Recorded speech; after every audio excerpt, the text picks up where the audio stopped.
ಅಮರವರರಿಗೆ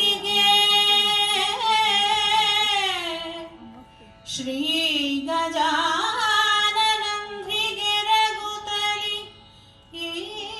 ಏಗನವಿಸುವೆನು. ಅಮರವರರಿಗೆ ಬಾಗಿ ಬಂದಿಹೆನು. ಅವನಿಯಾಳಿದ ರಾಮಚಂದ್ರನಿಗೆ ಬಾಗಿ ಬಂದಿಹೆನು. ಅವನಿಯಾಳಿದ ರಾಮಚಂದ್ರನಿಗೆ ನಾಗಶಯನನ ಕಪ್ಪದೊಳಗೆ ಆವೇಗವೀಯುತ ರಸವನಳಿಸಿ ಬೇಗೆಯೊಂದನು ಕಳೆಯಬೇಕಿದೆ ಮನುಜ ಮಂದಿರಕ್ಕೆ.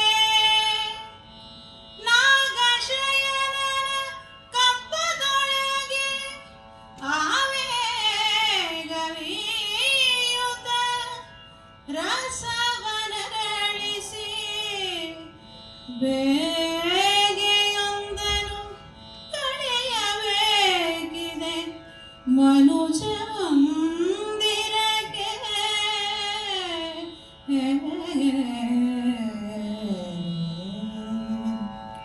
ಎನ್ನ ಮನನಮನ ಸಜ್ಜನರ ಸಭೆಗೆ, ತತ್ವಧಾರಾಧನೆಗೆ, ಪ್ರಕೃತಿಯ ಭವ್ಯ ಬಗೆಗೆ, ಜ್ಞಾನದ ಬೆಳಕಿತ್ತ ಎಲ್ಲ ಗುರುಗಳ ಅಡಿದಾವರೆಗೆ. ನರೇಶು ಜಾತೆ ನರವತ್ ಪ್ರವೃತ್ತಿ. ಮನುಷ್ಯನಾಗಿ ಹುಟ್ಟಿದ ಮೇಲೆ ಮನುಷ್ಯನಂತೆಯೇ ವರ್ತಿಸಬೇಕಾದದ್ದು ಭಗವಂತನಿಗೂ ಅನಿವಾರ್ಯ.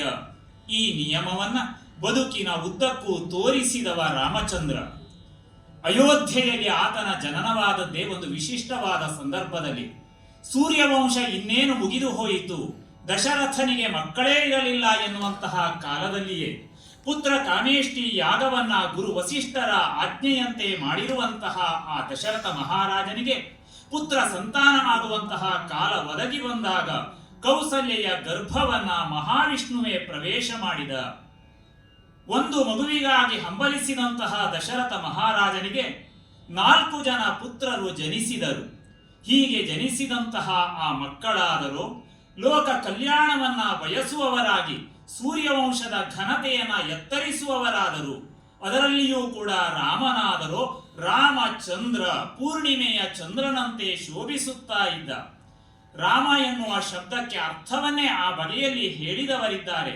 ರಮಂತೆ ಅಸ್ಮಿನ್ನಿತಿ ರಾಮಃ. ಇವನನ್ನ ಕಂಡವರೆಲ್ಲರೂ ಸಂತೋಷ ಪಡುತ್ತಾರೆ. ಆ ನೆಲೆಯಲ್ಲಿ ರಾಮನನ್ನ ಕಂಡು ಸಂತೋಷ ಪಡದವರೇ ಇಲ್ಲ.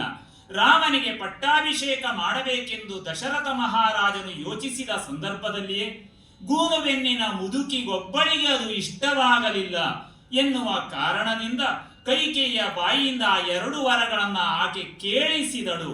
ಪರಿಣಾಮವಾಗಿಯೇ ನಾಳೆಯ ಸೂರ್ಯೋದಯ ಕಾಲದಲ್ಲಿ ರಾಮ ಪಟ್ಟವನ್ನ ಏರಬೇಕಿತ್ತು. ಆದರೆ ವನದ ಕಡೆಗೆ ನಡೆದ 14 ವರ್ಷಗಳ ಕಾಲ ವನವಾಸವನ್ನ ಆತ ಅನುಭವಿಸಿದ. ವನದ ನಡುವಿನಲ್ಲಿ ಮಡದಿಯಾಗಿರತಕ್ಕಂಥ ಸೀತೆಯನ್ನ ಕಳೆದುಕೊಂಡು ಸೀತಾನ್ವೇಷಣೆಯನ್ನ ಮಾಡುತ್ತಾ ಮುಂದಕ್ಕೆ ಸಾಗಿದಾಗ ಕಿಷ್ಕಿಂಧೆಯಲ್ಲಿ ಸುಗ್ರೀವನ ಸಖ್ಯವೂ ದೊರೆತಿದೆ. ವಾಲಿಯ ಹನನವಾಗಿದೆ.